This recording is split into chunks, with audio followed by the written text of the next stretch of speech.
South ఇండియాలోనే biggest sorry store మన Varahi silks మన విజయవాడ ఎంజీ రోడ్ లో డిసెంబర్ 4వ తారీఖున ఘన ప్రారంభం.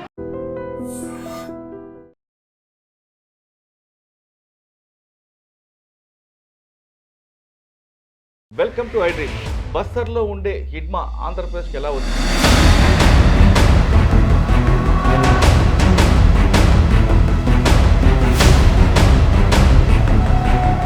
ఎవరు ఇన్ఫర్మేషన్తో ఇటుకొచ్చారు, ఎవరిని నమ్మి ఆయన ఇటువైపు వచ్చారు అనే విషయమే ప్రస్తుతం చర్చ జరుగుతుంది. ఈ చర్చపై మావోయిస్ట్ పార్టీ ఒక లెటర్ కూడా ఇచ్చింది. ఆ లెటర్లో చాలా క్లియర్గా కామారెడ్డి హిడ్మా మారేడుపల్లి శంకర్ హత్యలపై న్యాయ విచారణ జరిపి దోషులను కఠినంగా శిక్షించాలి, ప్రజా ఉద్యమాన్ని నిర్వహించండి. వీళ్ళందరితో పాటు 4 వ్యక్తుల వల్ల ఇన్ఫర్మేషన్ బయటకు వచ్చింది. వాళ్ళలో ఒక కాంట్రాక్టర్ ఉన్నారని కూడా పేర్లు కూడా చెప్పారు. ఇందులో వాస్తవం ఎంత అవాస్తవం ఎంత అనే విషయం ప్రస్తుతం అది మాట్లాడడానికి ప్రముఖ విశ్లేషకులు వి ప్రకాష్ గారు ఆయన అడిగి చాలా క్లారిటీగా తెలుసుకుంది. ఈ దేవా ఆ దేవా ఒకటా కాదా, అంటే తిప్పర్ తిరుపతి దేవిజీ ఒకటా లేదా ఇంకొక దేవిజీ ఉన్నారా, ఇవన్నీ విషయాలు కూడా సార్ నుండి తెలుసు. సార్ నమస్తే. నమస్కారం మురళి గారు. ఇక్కడ మనం లెటర్ మొన్న వచ్చిందంటే అంటే హిడ్మా ఎన్కౌంటర్ తర్వాత ఈ లెటర్లో 4 పేర్లు చాలా స్పష్టంగా రాస్తూ ఇక్కడ కొన్ని విషయాలు రాశారండి. అందరు రాస్తున్న దీంట్లో దేవ్జీ, కామ్రేడ్ దేవ్జీ వీళ్ళకి సంబంధం లేదు అంటూ ఒకటి వచ్చింది. అంటే తిప్పరి తిరుపతి ఎలియాస్ దేవ్జీ అనుకోవాలా, లేదా అక్కడ ఒక దేవా అని మన హిడ్మాకి రైట్ హ్యాండ్ ఒక ఆయన ఉన్నారు ఆయన అనుకోవాలా, అసలు ఏం జరుగుండొచ్చు? ఈ ఎన్కౌంటర్లో మన ఈ లెటర్లో చూసిన విషయాలన్నీ మీరు క్లారిటీగా చూశారు కాబట్టి ఇందులో ఏమనిపిస్తుందండి? కొసాల్ మా నుండి పారిపోయిన తర్వాత మా కాంగ్రెస్ లోపల రావడానికి సిద్ధమవడంతో ఏకకాలంలో పట్టుకొని 13 మంది హత్య చేశారు, 50 మందిని అరెస్ట్ చేశారు. అరెస్ట్ అయిన వాళ్ళు దేవ్జీ కానీ సంగ్రామ్ మళ్ళా రాజరెడ్డి కానీ లేరు. వాళ్ళు తమ ప్రాణాలను కాపాడడానికి పోలీసుతో ఎలాంటి ఒప్పందం కుదుర్చుకోలేదు. కామ్రేడ్ హిడ్మాల్ తదితర సమాచారం కోసం కామ్రేడ్ దేవ్జీ పోలీసుకి ఇవ్వలేదు.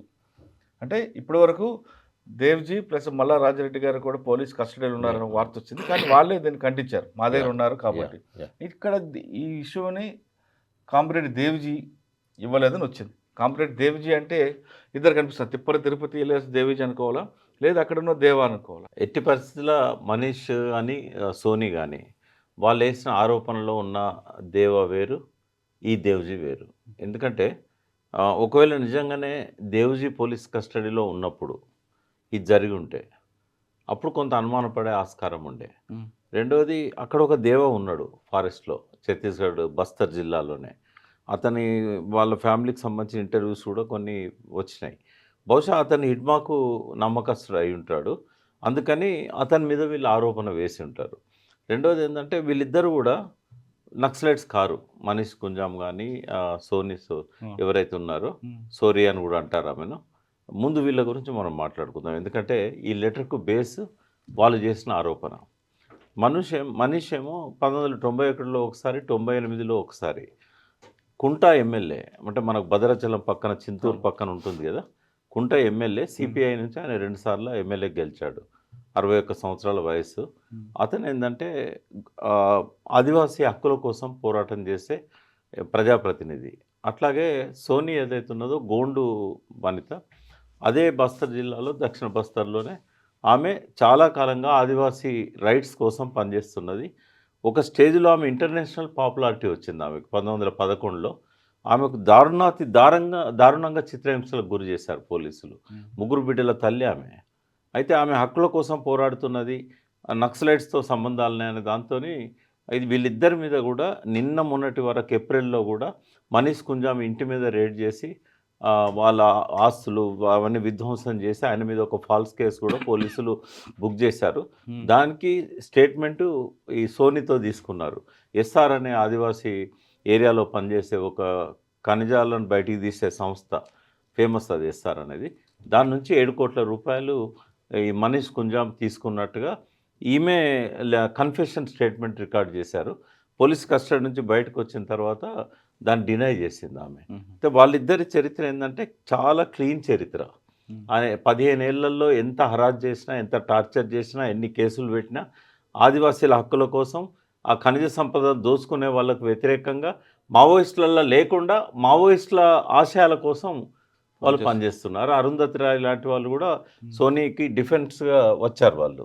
కాబట్టి వాళ్ళ మాటలకు వాల్యూ ఎక్కువ ఉంటుంది. అయితే పేరు ఒకటే చెప్పేసరికి దేవ్జీ అనుకొని బయట సమాజం, మీడియా ఆ దేవ్జీనే ఇన్ఫార్మర్ అని వాళ్ళు అన్నట్టుగా చిత్రించారు. బట్ ఎక్కడ కూడా వాళ్ళు దేవుజీ గురించి రాసేటప్పుడు వాళ్ళు చేసిన ఆరోపణలో మావోయిస్టు డిఫెక్టర్ అన్నారు. దేవుజీని మావోయిస్టు డిఫెక్టర్ అని అంటే అతనే అని ఎట్లా అనుకుంటాం. కాబట్టి మావోయిస్టు డిఫెక్టర్ కాదు, ఆయన మావోయిస్ట్ లీడర్. ఎట్ ప్రజెంట్ కూడా మావోయిస్ట్ లీడర్. ఈ లేఖలోనే ఇంకోటి స్పష్టమైంది ఏంటంటే ఆయనే వాళ్ళతోనే ఉన్నాడు, పోలీసులకు దొరకలేదు మల్లా రాజిరెడ్డి కానీ దేవుజీ కానీ. కాబట్టి ఆ దేవ వేరు, వాళ్ళు చెప్పిన దేవ, ఈ దేవుజీ వేరు. ఓకే, కానీ ఇంకొక ఆరోపణ ఏమొచ్చిందంటే దేవ్జీ అలియాస్ తిప్పర తిరుపతి అతను అక్కడ స్టాండర్డ్ అవ్వాలంటే ఆయనకి కాంపిటేటర్గా హిడ్మా ఒకవేళ రేపొద్దున పార్టీ కానీ వస్తే గట్టి నిలబడితే హిడ్మా సపోర్ట్ లేకుండా చేయడం అనేది ఇంపాసిబుల్. కాబట్టి ఈ క్రెడిట్ అంతా హిడ్మాకి వెళ్తుంది. కాబట్టి ఆయన్ని బయటికి పంపడానికి ఈ స్కెచ్ వేశారనేది ఒక వర్గం ఆరోపిస్తుంది. అది 100% అబద్ధం. ఎందుకంటే దేవుజీ ఎవరైతే తిరుపతి ఉన్నాడో గణపతి కానీ, దేవుజీ కానీ, మల్లా రాజిరెడ్డి కానీ, ఇంకా ఎవరన్నా అందులో మిగిలిన వాళ్ళు ఉంటే ఏ ఒక్కరు కనీసం నెక్స్ట్ ఒక తరం పోయేదాకా ఛత్తీస్గఢ్లో ఉద్యమం నిర్మించరు, అడుగుపెట్టరు. ఇంకా అది ముగిసిన కథ. ఛత్తీస్గఢ్ దక్షిణ బస్తర్ నక్సలైట్ ఉద్యమం అనేది ముగిసిన కథ. మళ్ళీ ఇంకెవరు ప్రయత్నం కూడా చేయరు. చేసినా కూడా వాళ్ళు గోదావరి దాటగానే చంపేయబడతారు. ఇంద్రావతి గోదావరి క్రాస్ చేయగానే వాళ్ళు చంపేయబడతారు. కాబట్టి అటువంటి దుస్సాహసం ఎప్పుడు కూడా మావోయిస్టులు చేయరు. సరే, ఒకసారి మనం వెనక్కి వెళ్దాం. చెప్పారు ఇప్పుడు అంటే ఇకపై బస్తర్లో మావోయిస్ట్ పార్టీ అని ఉండేదేమో ఒక చరిత్రలో పేజీలో అంతే, ఆర్క్యూస్లో చూసుకోవాల్సిందే. వాటితో పాటు మీ వీడియోస్ కూడా ఆర్క్యూస్లోకి వెళ్ళిపోతాయి. ఎందుకంటే కంటిన్యూస్గా నేను చూస్తున్నాను లాస్ట్ బహుశా నేను అనుకుంటా 20 years అనుకుంటా కంటిన్యూగా మీరు ఈ ఉద్యమాన్ని, దీని ప్రతిస్పందనని, విమర్శలను ఒక పక్షపాతం లేకుండా నిష్పక్షపాతంగా వరుసగా ఇస్తున్నారు కదా. భవిష్యత్ తరాలు ఎవరైనా ఈ ఉద్యమం మీద రీసెర్చ్ చేయాలనుకుంటే ఖచ్చితంగా ఈ వీడియోస్ అన్నీ కూడా ఆర్క్యూస్లో ఉంటాయి. అంటే మీరు అంటున్నారు నిక్కచ్చగా వెళ్తున్నారు, మీరు అంటున్నారు. నేనైతే ఒక వర్గం మాత్రం మీరు కంప్లీట్గా పోలీసులు వైపే ఉన్నారు మమ్మల్ని అంటారు. సరే, ఎవరి అభిప్రాయం వాళ్ళది అనుకోండి. ఇక్కడికి వచ్చేసరికి ఇకపై బస్తర్లో జరగదు అంటున్నారు. జరగదు ఉద్యమం. మనం ఒకసారి వెనక్కి వెళ్తే 1969 నుంచి శ్రీకాకుళం రైతాంగ పోరాటం నుంచి కరీంనగర్ వరకు, కరీంనగర్ మీదుగా ఇలా నల్లమల అలా వెళ్ళింది. ఇంకా రాయలసీమలో అనుకోండి ఎంత ఫాస్ట్గా వచ్చిందో అంతే ఫాస్ట్గా వెనక్కి వచ్చింది. కానీ తెలంగాణలో స్ట్రాంగ్గా నిలబడింది. తెలంగాణ, ఆంధ్రప్రదేశ్, ఉమ్మడి ఆంధ్రప్రదేశ్లో. ఇక్కడ నుండి ఎప్పుడైతే నల్లమల ఖాళీ చేసామో ఇక్కడ నుండి అటు వెళ్ళడం కనుక ఇక్కడ పూర్తిగా బేస్ ఎక్కడ వీళ్ళకి ఉమ్మడి ఆంధ్రప్రదేశ్. ఆ బేస్ మర్చిపోవడం వల్ల ఈ పార్టీ దూరమైంది అనుకోవచ్చా? అంటే ఇప్పుడు ట్రైబల్స్లలో పోడు కల్టివేషన్ అని ఉంటుంది. అంటే వాళ్ళు ఈ సంవత్సరం ఎక్కడైతే అడవి నరికి, అంటే అడవి అంటే పెద్ద చెట్లు నరకరు, చిన్న చిన్న తుప్పలు అవి ఇవన్నీ చేసి వ్యవసాయం చేసిన తర్వాత మళ్ళీ నెక్స్ట్ అక్కడ విత్తనం వేయరు. వాళ్ళు షిఫ్టింగ్ కల్టివేషన్ అంటారు, పోడు కల్టివేషన్. అదే మావోయిస్ట్ పార్టీలో కూడా అదే జరుగుతూ ఉంది. ఎందుకంటే వాళ్ళ ఫస్ట్ ఫెయిల్యూర్ ఏంటంటే ఎక్కడైతే ఉద్యమము విఫలమైందో అక్కడ పునర్నిర్మాణం చేయరు. దానికి శాస్త్రీయ కారణం ఏంటంటే ఒక తరం మారాలి. ఒక ఉద్యమం ఫెయిల్ అయిన తర్వాత మళ్ళీ అదే ఉద్యమాన్ని ఎవరైనా మొదలు పెట్టాలంటే ఆ తరంతో సాధ్యం కాదు. కానీ మీరు అంటున్నారు అలా, కానీ వాళ్ళనేది ఏంటంటే మావోయిస్ట్ పార్టీ ఉద్యమం అనేది ఫినిక్స్ పక్షి లాంటిది. అది ఎప్పటికైనా రావచ్చు, ఏ తరంతోనే రావచ్చు. కాబట్టి మీరు అన్నట్లుగా అలా వెళ్తుందంటారా? అన్ని ఉద్యమాలు ఫినిక్స్ పక్షిలాగా లేవాయి. ఇప్పుడు ఎప్పుడు లేస్తాయి? ఒక 50 ఏళ్ళలో 60 ఏళ్ళ తర్వాతనో మళ్ళీ లేస్తాయి. అట్లా లేవడానికి కావాల్సిన మార్పులు చేసుకోవాలి వాళ్ళు. మరి ఈ పద్ధతిలో AK-47లు పట్టుకొని మాత్రం మళ్ళీ నక్సలైట్ మూవ్మెంట్ అనేది ఇంకా మళ్ళీ కంటిన్యూ అయ్యే అవకాశం కానీ, ఫీనిక్స్ పక్షిలాగా మళ్ళీ AK-47లతో లేసే అవకాశం కానీ జరగదు. ఎందుకంటే ప్రపంచ చరిత్ర తెలిసిన వాళ్ళకి ఎవరికైనా ఇది అర్థమవుతుంది. చే గువేరా ఎక్కడ ఫస్ట్ స్టార్ట్ చేశాడు? ఆయన స్టార్ట్ చేసిన కంట్రీస్లల్లో ఎక్కడైతే ఫెయిల్ అవ్వకుండా వచ్చిందో ఫైనల్గా క్యూబాలో ఆయన సక్సెస్ అయ్యాడు. మళ్ళీ అక్కడ నుంచి ఇంకా బొలివియా పోయి మళ్ళీ ప్రయత్నం చేశాడు, ఫెయిల్ అయ్యాడు. ఆయన ఎక్కడెక్కడైతే ఫెయిల్ అయిందో అక్కడ ఆయన జీవితకాలంలో మళ్ళీ దాన్ని పునరుద్ధరించడం జరగలే. ఈవెన్ తెలంగాణలోనే చూద్దాం మనం, కల్లోలిత ప్రాంతాలని చెప్పి ఒకప్పుడు ఫస్ట్ స్టార్ట్ అయిన ములుగులో అడవులలో రక్షణ తీసుకున్నారు తప్ప జంపన్న పోయిన తర్వాత జనార్దన్ అక్కడ నుంచి బయటకు వచ్చినాక ఉద్యమం లేదు. నెక్స్ట్ సిరిసిల్ల, జగిత్యాల కల్లోలిత ప్రాంతాలని చెప్పి 78లో చెన్నారెడ్డి గారు ప్రకటించారు కల్లోలిత. ఆ తర్వాత మళ్ళీ అక్కడ ఉద్యమం లేదు. సిరిసిల్ల రాజన్న జస్ట్ అక్కడ ఎమ్మెల్యేగా నిలబెట్టుకోవడానికి, గెలిపించుకోవడానికి పనిచేశాడే తప్ప పోరాటాలు లేవు. జగిత్యాల పోరాటాలు లేవు. ఆదిలాబాద్ ఒకప్పుడు ఆదిలాబాద్ అనేది ప్రధాన కేంద్రంగా ఉండేది. జగిత్యాల జైత్యాత్ర అని పెద్ద ఇవన్నీ ముగిసిన కథలు అంటున్నా. మళ్ళీ అక్కడ లేదు. షిఫ్టింగ్ కల్టివేషన్ లాగానే అక్కడ నుంచి నల్లమలకు పోయారు. నల్లమల్ల మళ్ళీ ఇప్పుడు లేదు. అంటే ఒక దగ్గర డిస్ట్రాయ్ అయిన తర్వాత, అణచివేయబడ్డ తర్వాత, లేదా వీళ్ళు ఖాళీ చేసి దూర ప్రాంతాలకు వెళ్ళిపోయిన తర్వాత పునర్నిర్మాణం అనేది సాధ్యం కాదు. ఎందుకంటే ఒక తరం మారాలి. ఆ తరం మైండ్లో ఏముంటుందంటే ఇది ఒక ఫెయిల్యూర్ హిస్టరీ లాగా ఉంటుంది. నేను మళ్ళీ చెప్తున్నాను, ఇంకో 30 ఏళ్ళ దాకా తెలంగాణలో కానీ, ఛత్తీస్గఢ్లో కానీ, పర్టికులర్ బస్తర్, దక్షిణ బస్తర్లో కానీ, గడ్చిరోల్లో కానీ నక్సలైట్ రిక్రూట్మెంట్ అనేది జీరో జరగదు. సార్ ఇన్ని జరిగాయి. మీరు చెప్తున్న 1969 నుంచి మనం ఒకసారి వెనక్కి వెళ్తే కోరుట్ల, జగిత్యాల ఇవన్నీ వెళ్తున్నాం. ఒక్కొక్క ఉద్యమం, ఒక్కొక్క ఫెయిల్యూర్ నుంచి పాఠాలు నేర్చుకోవాలి కదండి. ఎందుకు నేర్చుకోవట్లేదు వీళ్ళు? అది failure of peoples and Maoist. వాళ్ళు ఇప్పుడు ఇటువంటి జరగకూడదనే మహాభారతంలో అభిమన్యుని కథను సృష్టించారు. సగం వరకే విని, సగం వరకే పోరాడి, సగంలోనే చనిపోయాడు. అవును. విప్లవోద్యమంలో కూడా ఇప్పుడు సపోజ్ మీరు ఒక బస్సు ఎక్కుతున్నారు. మీరు శ్రీకాకుళం పోవాలనుకోని ఒక లక్ష్యం ఉంటే మీరు విజయవాడ పోయినా కూడా శ్రీకాకుళం దిక్కుపోయే బస్సు ఎక్కుతారు తప్ప కడప దిక్కుపోయే బస్సు ఎక్కరు. వీళ్ళకి ఏమైందంటే బస్సు ఎక్కారు కానీ ఎక్కడ దిగాలి, ఎక్కడ లేదంట. లక్ష్యం ఉంది, రోడ్ మ్యాప్ లేదు. లక్ష్యం ఉంది. ఇప్పుడు శ్రీకాకుళం పోవాలని లక్ష్యం ఉంది, కానీ జైరాబాద్ దిక్కుపోతే వస్తుందా? రోడ్ మ్యాప్ లేదు. నేను బల్లగుద్ది చెప్పగలుగుతా, 3 గంటలైనా మీతో నేను సిద్ధాంతపరంగా చర్చ చేస్తా. వీళ్ళు ఎక్కడెక్కడ తప్పులు చేశారు రాస్తే 18 మహాభారత పర్వాలంతా అయితే మన నక్సలైట్ల చరిత్ర.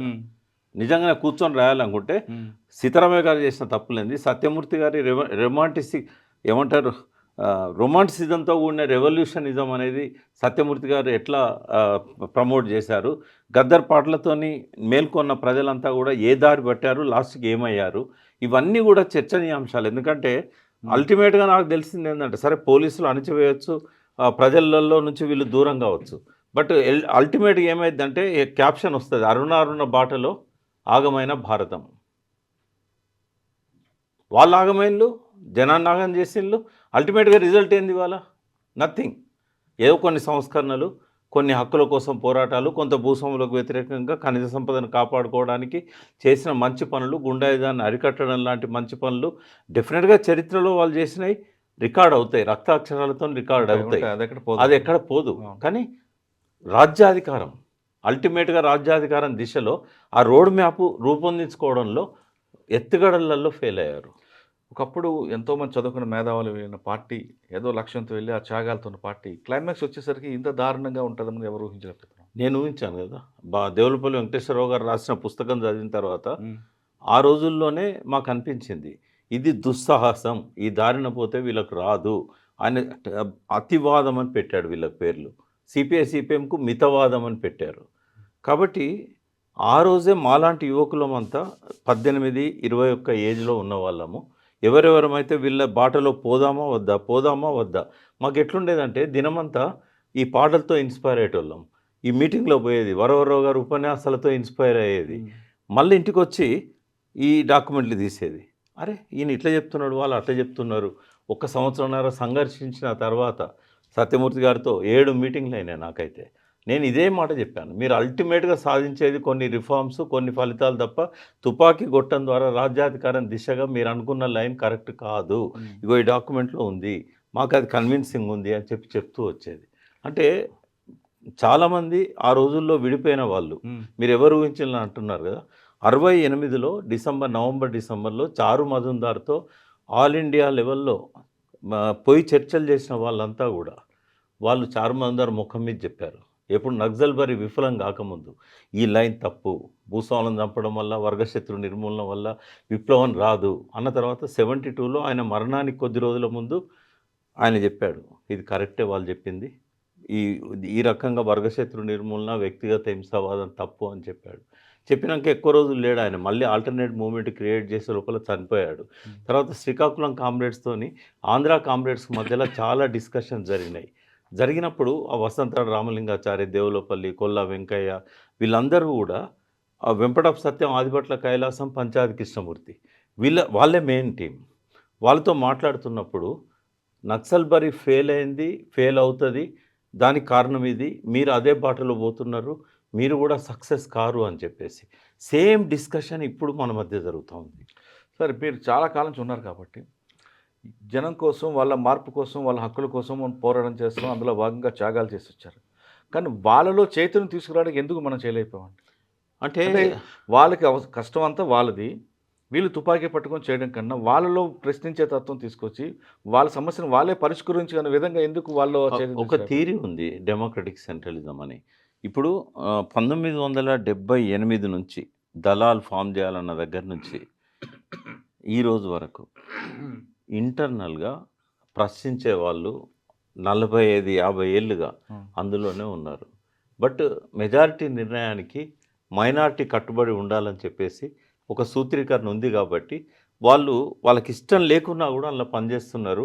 అది ఎక్కువ కాలం సాధ్యం కాదు కాబట్టి ఏదో ఒక రోజు వాళ్ళు బయటకు వస్తున్నారు. జంపన్న బయటకు వచ్చినా, అంతకంటే ముందు చాలామంది బయటకు వచ్చినా, శివాజీ లాంటి వాళ్ళు బయటకు వచ్చినా, ఇట్లాంటి సిద్ధాంత చర్చలు చేసి ఇక ఇమడలేక బయటకు వచ్చిన వాళ్ళే. అంటే కొంతమంది ఎన్కౌంటర్లు చనిపోయారు. అంటే ఈ టాపిక్ ఆల్రెడీ పార్టీలో వచ్చింది. నిరంతరం ఒక ప్రవహిస్తున్న గోదావరి నదిలాగా ఒక ఆల్టర్నేట్ లైన్ గురించి చర్చ అనేది మొదటి నుంచి అందులో ఉంది. వాళ్ళ డాక్యుమెంట్స్‌లలో కూడా అది కనబడుతుంది. సార్ మొన్న చూసాం లెటర్‌లో మల్లాజు వేణుగోపాల్ గారు కూడా 22 పేజీల లెటర్ రాశారు. మిడిమిడి జ్ఞానంతో మేము తీసుకున్న నిర్ణయం వల్ల పార్టీ నష్టపోయింది. మమ్మల్ని మనస్ఫూర్తిగా క్షమించండి అన్నారు. మిడిమిడి జ్ఞానం అన్నారు, అంతా చేశారు కానీ అందులో చనిపోయిన కుటుంబాలకు ఎవరు బాధ్యత వహిస్తారండి? ఎంతమంది వందల వేల మంది కుటుంబాలు చనిపోయారు కదా. అంటే ఇవన్నీ కూడా యాక్సిడెంట్స్ లాగా చూడాల్సిందే. ఎందుకంటే అంటే వీళ్ళ మాటలు నమ్మి, వీళ్ళ పాటలు నమ్మి, వీళ్ళ భావజాలు నమ్మి వెళ్ళారు కదండి వాళ్ళందరూ కూడా. ఏం ఆ చేస్తాం మరి? కుటుంబాలకు ఎవరు బాధ్యత వహిస్తారు? ఇప్పుడు గద్దరు సగం మందికి బాధ్యత వహించాలి. ఒప్పుకుంటారా? ఆ మాట అంటే సరి అయింది అవుతుందా? కాదు. ఎందుకంటే గద్దర్ ఒక సామాజిక లక్ష్యంతోని ఈ వ్యవస్థ మారాలని చెప్పి ఆయనేం మార్క్సిస్టు మహోపాధ్యాయుడు కాడాయనే. వీళ్ళ ప్రసంగాలు విని, వీళ్ళ రాతలు చదివి ఆయన ఉత్తేజితుడై దాన్ని ప్రమోట్ చేయడానికి పాటలు రాశాడు. ఆయన అనుకున్నాడా ఇట్లా అవుతుందని, ఇది ముగిసిపోద్దని? అంటే కొంతమంది గతంలో పెంబర్తి తీర్మానం తర్వాత కేఎస్ గారు పెంబర్తి తీర్మానం తర్వాత ఒక చర్చ వచ్చిందండి. నేను చూడలేదు, ఎవరో మీలాంటి వాళ్ళు చెప్తుంది. ఆ చర్చలో ఇందులో ఈ యుద్ధంలో రాజ్యానికి మనకి జరుగుతున్న యుద్ధంలో పోలీసుల వైపు నుంచి ఎవరైనా చనిపోతే ప్రభుత్వం వాళ్ళకి అన్ని విధాలు ఆదుకుంటుంది. పార్టీలో కూడా ఆ విధంగా చనిపోతే వాళ్ళకి ఎంతో కొంత ఆదుకోవాలని ఒక తీర్మానం వచ్చింది. అది మరుగున పడింది అంటారు వాస్తవం. అంటే కొన్ని దిక్కుల చేశారు, సహాయం చేశారు. బట్ అదొక పాలసీగా వాళ్ళు పెట్టుకోలేకపోయినారు, దాన్ని అమలు చేయలేకపోయినారు. చేయాలి కదా, పార్టీ ఫండ్ ఉంది కదండి. అంటే వాళ్ళు అనుకుంటే పార్టీ ఫండ్ వస్తుంది కూడా వస్తుంది. అయితే కొంతమంది సానుభూతి పనులకు చెప్పేవారు, వాళ్ళ కుటుంబానికి కొద్ది హెల్ప్ చేయండి, అది అట్లా చెప్పడం వల్ల కొంత సహాయం దొరికేది. బట్ ఇప్పుడు హిడ్మా తల్లిని చూస్తే మనకు అర్థమైంది. హిడ్మా తల్లి అంటున్నారండి సార్. ఇప్పుడు మీరు బడే చొక్కారావు దామోదర్ గారు నాన్న చూసినా చాలా గౌరవంగా ఉంటుంది. అవును. అదేవిధంగా మళ్ళీ రాజారెడ్డి గారి పిల్లలు చూసినా గౌరవంగా ఉంటుంది. అంటే ఇప్పుడు ఇంకా తిప్పర్ తిరుపతి వాళ్ళ అమ్మాయి, వాళ్ళ అన్నయ్య కూతురు, వాళ్ళ అన్నయ్య చెప్తున్న మాటలు వింటే ఇంకా బాధ అనిపిస్తుంది. ఇది కూడా వీళ్ళు త్యాగాలు చేస్తూ, ప్రజల కోసం కష్టాలు పడుతూ, త్యాగాలు చేస్తూ, నిరంతరం పోరాటం చేస్తుంటే రేపు పొద్దున్నే ఉద్యమం అయిన తర్వాత కుటుంబాలకు ఏం సమాధానం చెప్తారు? ఏం సాధించారు అంటే ఏం చెప్తారు? నేను ముందన్న దానికి ఇప్పుడు నాకు జవాబు మీ నోటి నుంచే వచ్చింది. ఏమనంటే, ఎందుకు షిఫ్టింగ్ అయ్యారు, ఒక దగ్గర ఎందుకు కన్సిస్టెంట్తోని ఉద్యమాన్ని నిర్మించలేదంటే ఇటువంటి పొరపాట్ల వల్లనే. ఇప్పుడు ఆ కుటుంబానికి అలా పోయినా కూడా ఏమన్నా అయినా కూడా ఒక దిక్కుంటుంది అనే ఒక నమ్మకం వస్తే ఎవరైనా పోవడానికి సిద్ధపడతారు. మళ్ళీ రిక్రూట్మెంట్లో వాళ్ళు ముందుకెళ్తారు. ఈ తప్పులన్నీ చేశారు కాబట్టే కదా, ఈ తప్పులను చేశారు కాబట్టి ఇది జరిగింది. తప్పులు చేసాం క్షమించండి అంటే దానికి జరిగే నష్టం ఎవరు క్షమించాలి? వాళ్ళే క్షమించుకోలేరు, ఇంకోరు ఎందుకు క్షమిస్తారు? వాళ్ళు క్షమించుకోగలుగుతారా? ఇప్పుడు ఆయన చేసిన తప్పులన్నీ మళ్ళొజుల ముందు పెట్టి నువ్వు క్షమించుకోగలుగుతావు అంటే నేను క్షమించుకోలేనని చెప్తాడు. అదే మా తకల్పల్లి వాసుదేవరావు గారు కూడా ఆయన ఉడుకు రక్తంతో చేసిన తప్పులన్నీ క్షమించమంటే ఉమేష్ చంద్ర తిరిగి వస్తాడా? లేకుంటే పేలిపోయిన బస్సులో ప్రయాణికులు మళ్ళీ వస్తారా? కాకతీయ ఎక్స్ప్రెస్ తలగబడ్డ దానిలో నుంచి వాళ్ళు మళ్ళీ లేచి వస్తారా? ఈ తప్పులను ఎవరు క్షమించాలి? ఎందుకు క్షమించాలి? ఎట్లా క్షమిస్తారు? క్షమించడం అనంటే మీ లైన్ విషయంలో మీకు ఒక స్పష్టత ఏర్పడాలి. అయిపోయింది. ఇప్పుడు దానికి వీళ్ళు చేసిన తప్పులన్నిటి పరిహారం భారతదేశంలో ఒక వ్యాక్యూమ్ ఉంది. అవును.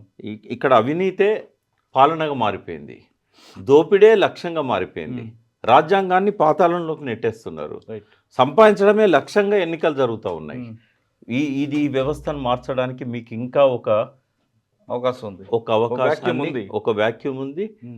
మీ పాప పరిహారాలకు ఒక మార్గం ఉంది. మీరు అందులోకి రండి. మీరు చేసిన మీ పశ్చాత్తాపమే భవిష్యత్తుకు పునాది కావాలి. రైట్. మీరు మళ్ళీ ప్రజల్లోకి వచ్చి ప్రజలకు ఏం అవసరం, ఇప్పటిదాకా ప్రజలను వదిలిపెట్టారు కదా, ప్రజలకు ఏం అవసరమో దానికోసం పనిచేయండి, ఆ ప్రజలు క్షమిస్తారు. ఇప్పుడు మరి రాశారండి ఇక్కడ, కామ్రేడ్ హిడ్మాల్, కామ్రేడ్ శంకర్ రంపచోడవరం హత్యాకాండపై న్యాయ విచారణ జరపాలి. దోషులను కఠినంగా శిక్షించాలి, కార్పొరేట్ల కోసం సాగుతున్న కగారు యుద్ధాన్ని ఆపాలని దేశవ్యాప్తంగా ప్రజలు పిలుపునిస్తాను. ఎందుకు వస్తారండి ప్రజలండి? ఏ ప్రజలు పిలుపునిచ్చారు? ఎవరు వస్తారు చెప్పండి? ఎందుకు రావాలి? ఇప్పుడు ఎవరైనా పిలిపిస్తే అంటే వాళ్ళు వచ్చారనుకోండి, కేసులు పెట్టి జైలుకి వెళ్తే వీళ్ళని కాపాడతారా? సాధ్యం కాదు. ఇప్పుడు ఆ డిమాండ్స్ ఏవైతున్నాయో ఆ. ఈ వ్యవస్థలో న్యాయ విచారణ సక్రమంగా జరుగుతుందా? ఫస్ట్ సుప్రీంకోర్టే చెప్పింది ప్రతి ఎన్కౌంటర్ను కూడా హత్యలాగా దాన్ని రికార్డ్ చేసి ఎఫ్ఐఆర్ ఇష్యూ చేసి దాని మీద ఎంక్వైరీ జరపాలనేది ఎప్పుడో 3 దశాబ్దాల అవును. క్రితం కన్నాభిరాన్ గారు ఉన్న టైంలోనే కోర్టులు చెప్పాయి. మరి ఎక్కడ అమలైంది? కాబట్టి సరే, వీళ్ళు రాసిన మాత్రం వస్తారు ప్రజలు. ప్రజలు ఏ ప్రజలు వస్తారు? ఎందుకు వస్తారు? ఇప్పుడు వచ్చిన వాళ్ళని మళ్ళీ అర్బన్ నక్సలైట్స్ అంటారు. వాళ్ళ ముద్ర వేసుకోవడానికి ఎవరు సిద్ధంగా లేరు అర్బన్ కదా. నక్సల్స్ అంటారు, లోపలికి వెళ్ళారు అనుకోండి, వాళ్ళ మీద కేసులు అవుతాయి, అరెస్టులు అవుతాయి, చంపేస్తారు కూడా కదా. జైలుకి చంపేస్తారు. వెళ్తారు. ఎంతో వీళ్ళు మంది ఏం కాపాడతారా? ఎంతో మంది సరే, ఏ ప్రజలని వీళ్ళకి అడిగారా మాకు కావాలి మీరని? ఎవరైనా ఛత్తీస్గఢ్కు రమ్మని పిలిచారా? తుపాకీలు పట్టుకొని పోరాడమన్నారు. రమ్మలేదు. అక్కడ వాళ్ళు పరిస్థితులు- కోరుకున్నది ఏంటంటే ఫారెస్ట్ వాళ్ళ దోపిడీ పోవాలి, బీడీఆకు సరైన పరిహారం రావాలి, కూలీలకు సరైన వేతనం రావాలి, మా మీద పోలీసుల అరాచకాలు ఆగాలి, భూస్వాముల అరాచకాలు ఆగాలి, గుండాల అరాచకాలు ఆగాలి.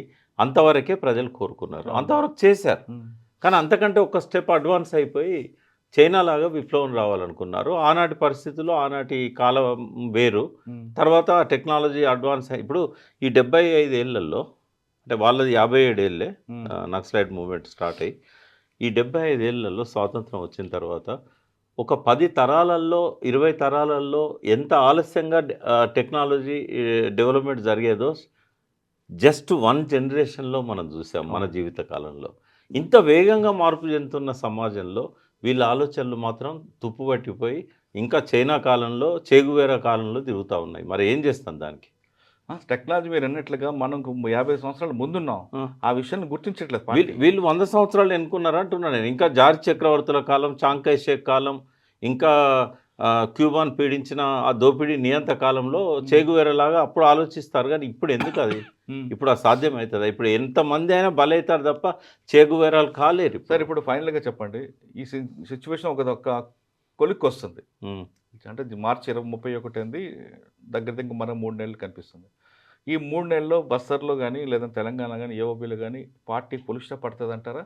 లేదా ఉద్యమం మరో రూపంలో వచ్చే అవకాశం ఉందంటారా? అమిత్ షాకి అయితే నేను ఆ క్రియేట్ చేయదలుచుకోలేదు.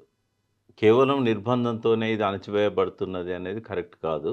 వాళ్ళ లోపలే రియలైజేషన్ వచ్చింది. అమిత్ షా డేట్ పెట్టక ముందు నుంచే చర్చలు జరిగినాయి. పోరాట పందా మార్చుకోవాలి, సాయుధ పోరాటం ఇప్పుడు కొనసాగించడం కరెక్ట్ కాదు. వాళ్ళకి ఏమైందంటే ఈవెన్ బసవరాజు గారి దగ్గర నుంచి గణపతి దాకా మనం తప్పుడుతో పోతున్నామేమో, ఎంతకాలం కొనసాగుతుంది ఇది అనే అనుమానాలు వాళ్ళకు రాజశేఖర రెడ్డితో చర్చలు మొదలైనప్పటి నుంచి కూడా ఉన్నాయి. కానీ వేఅవుట్ ఎట్లా అనేది అర్థం కాలేదు వాళ్ళకు. ఎట్లా బయటికి రావాలి? ఒక గౌరవప్రదమైన కామా కోరుకున్నారు వాళ్ళు, ఫుల్ స్టాప్ కాదు, ఒక గౌరవప్రదమైన కామా కోరుకున్నారు. అది వాళ్ళు ఆలోచించి నిర్ణయం తీసుకోవడంలో విఫలమని కాదు, ఆలస్యం జరిగింది. చాలా ఆలస్యం జరిగింది. ఆలస్యం అనేది వైఫల్యాన్ని దారితీసింది. తిరిగి కోలుకోలేని స్థితికి నెట్టబడ్డది. 100కి 100% వాళ్ళ వైఫల్యమే తప్ప ఇదేదో రాజ్యం యొక్క గొప్పతనం అని నేను అనుకోవట్లేదు. వాళ్ళ వైఫల్యం వల్ల వాళ్ళకు అవకాశం దొరికింది. అమిత్ షా లాంటి వాళ్ళకి డెడ్ లైన్ పెట్టి కొట్టేయడానికి అవకాశం దొరికింది. రెండవది ఏంటంటే వాళ్ళు చాలా శ్రమపడ్డారు. ఎప్పుడైతే వీళ్ళు పోలీసులను నేరుగా 76 మందిని చంపారో ఆ రోజే కేంద్ర ప్రభుత్వం యొక్క ఆలోచన మారిపోయింది. ఇంకా ఏమైనా కానీ ఇప్పుడు వాళ్ళంటే హిడ్మా కానీ గణపతి కానీ రాజ్యాంగం మీద నమ్మకం లేదని డిక్లేర్ చేసి వాళ్ళు తుపాకీ పట్టుకున్నారు. వీళ్ళు రాజ్యాంగాల మీద ప్రమాణం చేసి తుపాకులు పట్టిస్తున్నారు. మరి అటువంటప్పుడు హింసకి హింస అనేది నక్సలైట్ల సిద్ధాంతం తప్ప రాజ్యం సిద్ధాంతం కాకూడదు కదా. కాబట్టి అమిత్ షా ఒకవేళ నేను గెలిచానని విర్రవీగినా కూడా నువ్వు రాజ్యాంగాన్ని తుంగలో తొక్కి గెలిచినావు అంటే అది నీ గెలిపే కాదు, నీది వైఫల్యము. ఒక భారతదేశం ప్రపంచంలోనే అతిపెద్ద ప్రజాస్వామ్యము, ఆ ప్రజాస్వామ్యాన్ని ఖూనీ చేసిన ఒక హోమ్ మినిస్టర్గా చరిత్రలో చిరకాలం నువ్వు మిగులుతావు తప్ప ఇది నీ గెలుపు కాదు అని చెప్పి ఆయన ముఖం మీద నేను చెప్పదలుచుకున్నాను. ఓకే సార్, ఇంకోసారి ఫైనల్కి వస్తాను. ఇప్పుడు అడవుల్లో ఉన్న కొంతమంది ఉండారా, తెలంగాణ వాళ్ళు కానీ ఇంకా వేరే వాళ్ళు, వాళ్ళందరికీ రమ్మంటారా? లేదు ఆల్రెడీ అక్కడ ఉన్నారు కాబట్టి అక్కడే చావో రేవో తేల్చుకొని ఉండమంటారు? ఎట్టి పరిస్థితులు అన్నాను నేను. 100కి 1000% కూడా వాళ్ళు బయటికి రావాలి. వాళ్ళకు అవసరమైన సహాయం అందరం చేయాలి. అంటే వాళ్ళ సేఫ్ సరెండర్ కోసం ఏర్పాట్లు చేయాల్సిన అవసరం ఉన్నది.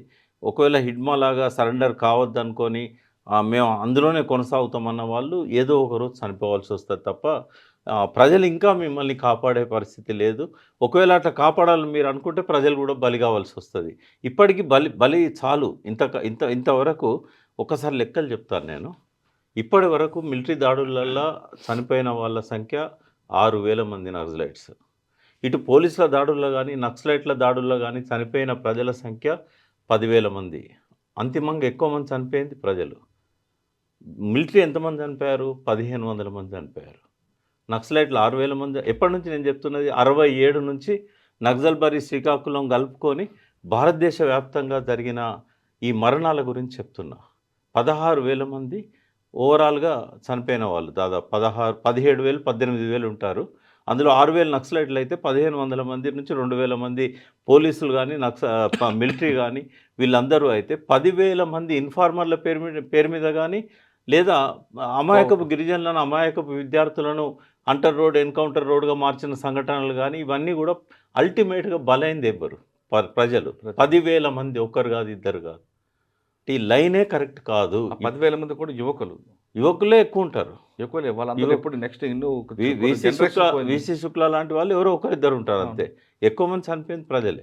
అంటే ఇది హింసకు ప్రతి హింస అనే వైపుగా పోయింది. కానీ నూతన ప్రజాస్వామిక విప్లవం కానీ, దానికి ఇరుసుగా ఉండే వ్యవసాయ విప్లవం కానీ, ఇది జనతా ప్రజాతంత్ర విప్లవం కానీ, నువ్వు ఏ భాషలో చెప్పుకున్నా ఇది విప్లవం కాకుండా పోయింది. ఇదొక నెగటివ్ ఎగ్జాంపుల్. మరో 100 సంవత్సరాల దాకా ఎవరైతే మార్క్సిజం లెనిజం మా ఆలోచన విధానం అంటారో నెగటివ్ ఎగ్జాంపుల్స్ నేర్చుకోవడానికి ఇది ఒక గుణపాఠంగా మిగిలిపోయి ఆర్క్యూస్లలో పదిలపరచబడుతుంది. ఇంకా అంతకంటే నేనేం మాట్లాడలేను. ఇప్పటికైనా అజ్ఞాతంలో అందరూ కూడా ముందుకు రండి. ఎక్కడైతే తప్పులు చేసామంటున్నారో ఆ తప్పులు దిద్దుకునే అవకాశం ప్రజలు మీకు మరోసారి ఇస్తారు కాబట్టి ఆ పాపాన్ని కడుక్కోండి అంటూ ప్రకాష్ గారు చెప్తున్నారు. కానీ ఇంకా మేము సిద్ధాంతం నమ్ముతామంటే మీతో పాటు మీకు కాపలా ఉన్న వాళ్ళు కూడా అమరలయ్యే అవకాశం ఉంది. కాబట్టి కనీసం ఇప్పుడు నేను వాళ్ళ కోసమైనా సరే మీరందరూ బయటికి రండి, ప్రజాస్వామ్యబద్ధంగా మీరు పోరాటం చేయండి అంటూ ప్రకాష్ గారు సూచిస్తున్నారు. ఇది మావోయిస్ట్ పార్టీ విడిచిన లేఖపై ప్రకాష్ గారి విశ్లేషణ. మరో అంశంలో మళ్ళీ కలుద్దాం. అంతవరకు నమస్తే. థ్యాంక్ యూ అండి. Thank you very much. And for more videos, Please subscribe to iDream. Please subscribe to iDream. Please subscribe iDream. And please subscribe to iDream. For more videos, subscribe to iDream. please like, share and subscribe to the channel. Congratulations, iDream. Subscribe to iDream. Subscribe to iDream. So subscribe to iDream Media. iDream ki iDream team andarki huge congratulations. Please subscribe iDream Media. Please subscribe to iDream. Subscribe iDream. Please subscribe to iDream. iDream అంటే నా కళల ఛానల్ను subscribe చేసుకున్న నోరు తిరుగుతలేదు.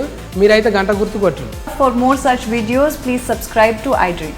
Subscribe to iDream. Please subscribe to iDream. Please subscribe iDream Media. Please do subscribe to iDream. Please subscribe to iDream Media. For best entertainment and information, please subscribe iDream. And don't forget to subscribe to iDream.